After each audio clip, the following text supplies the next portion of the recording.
Hey folks, hope everybody's well. Ron here. Today I'm taking you to the house of Cameron Crowe, famous, very famous, almost famous. Another film of his.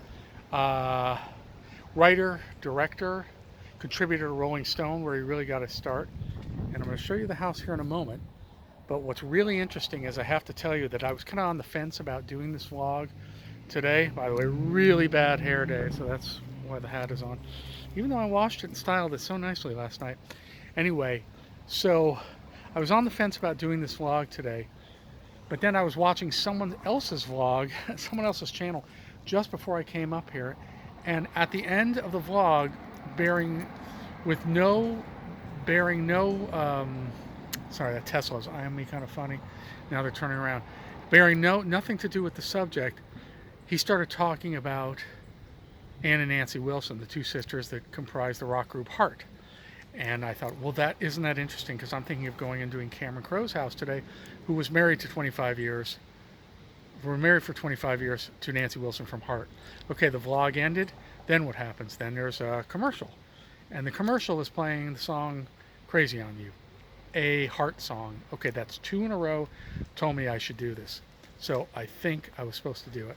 All right, I'm gonna get the dog and we're gonna be in front of the house. That Tesla's got his trunk open, but so what? If he eyes me, right? Okay. Not only is it nice enough to be Cameron Crowe's house, but he's nice enough to have all this grass. Look at this grass in front of his house for my dog. Come on, what are you looking at? What are you staring at? No, we're going this way. Just for right now, at least. Okay, so let's just take a look at the house and then we'll talk. You know, this dog is very deliberate and willful. Fights me and everything. Wait, there's some noise coming from the house. Oh no, the noise is coming from next door.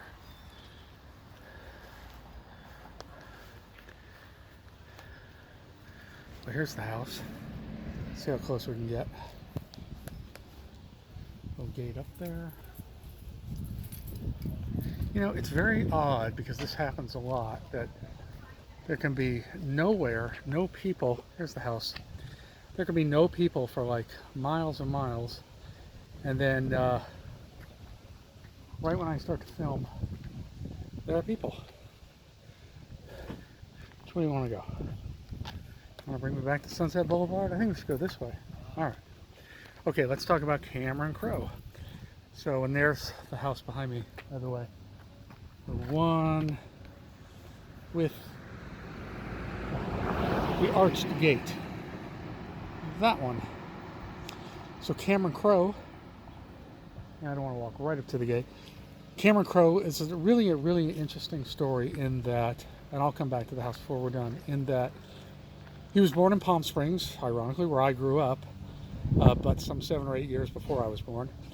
Then he eventually moved with his parents to San Diego, and he actually traveled out, I think, to New York. Now, let me get this right, New York or LA.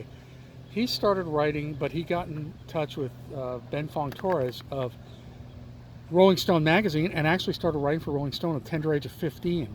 Now, I knew because I've read several books on the Eagles, the group, and he kind of sidled up and he talked his way backstage and met the Eagles, and Glenn Fry and him became friends, and he became very close and earlier admirer and friend and confidant to the Eagles, which is why, you know, later on he cast Glenn Fry for a role in the movie Jerry Maguire.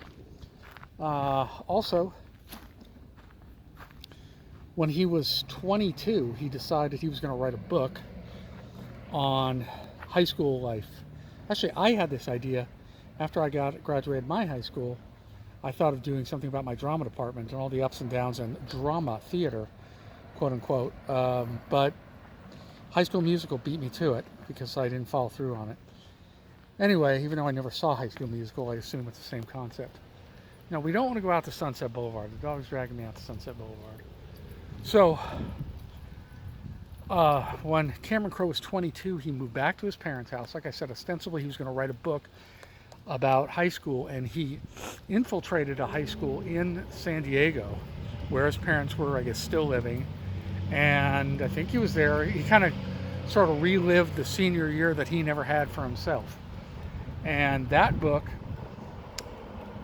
before it became a book, it was optioned to be a film.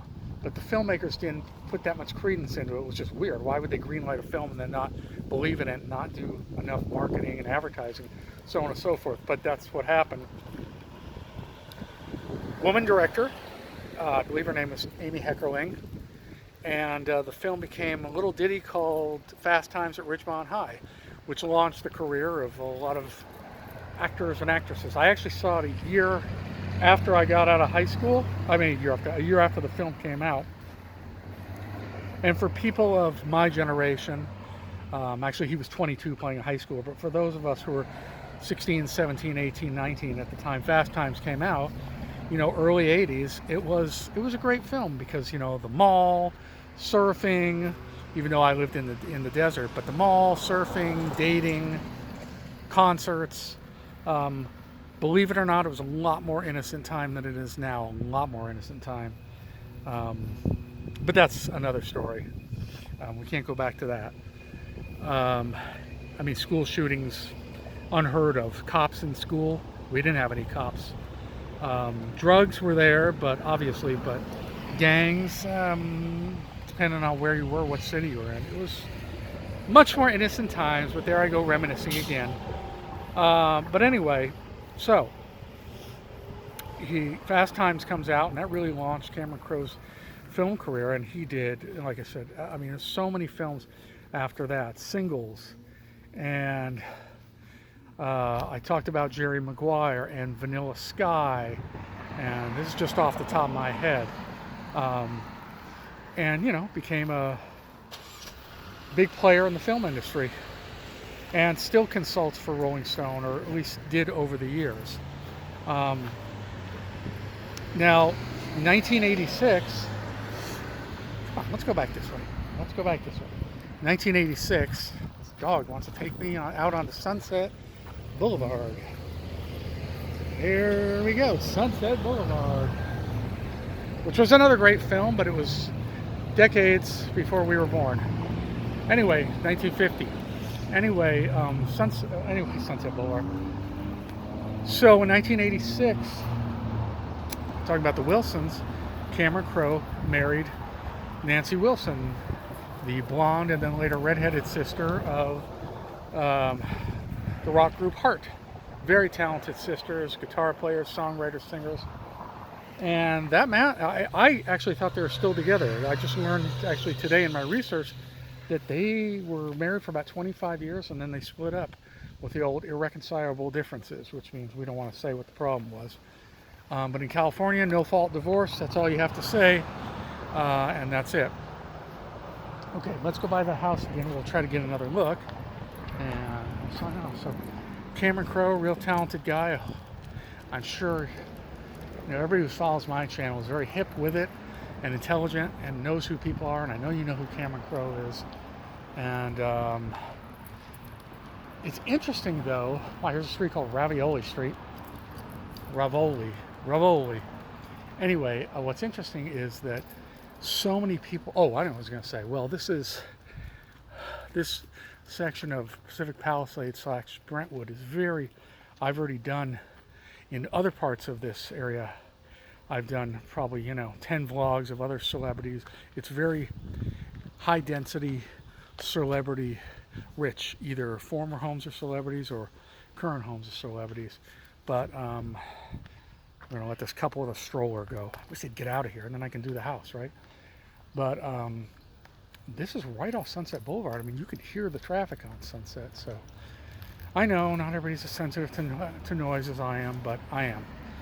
So I don't know. Maybe it's just kind of a low hum. All right, we're gonna go by the house. This is the house. All right, Tesla woman is watching me film over there, but still getting stuff out of her house. We'll just stand in front for a minute. Cameron Crowe has the most amazing grass. Now, is this his grass, or does this grass belong to the city? Well, can't see too much other than it's a lovely 2-story home. 3? No, it looks like 2 stories. Car in a driveway. But I find that at most places I go to. All right, folks. I guess we'll call it there. My name is Ron. Thank you very much for watching. And I will say that if you like the content, please subscribe to my channel. I would very much appreciate it. And if you do subscribe, please hit the like, or the like. Sorry, there's traffic and people, and it's Grand Central Station here all of a sudden. Okay, so I was saying, terrible hair, right? Yeah. If you like the channel, please subscribe. If you do subscribe, please hit the bell icon next to the subscribe button. Therefore, you'll get indications as to when I post.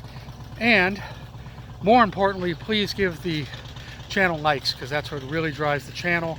That is really what pushes it forward and puts it up there in the recommended for you column so everybody can see it, including me. I love when my own videos are recommended for me on YouTube.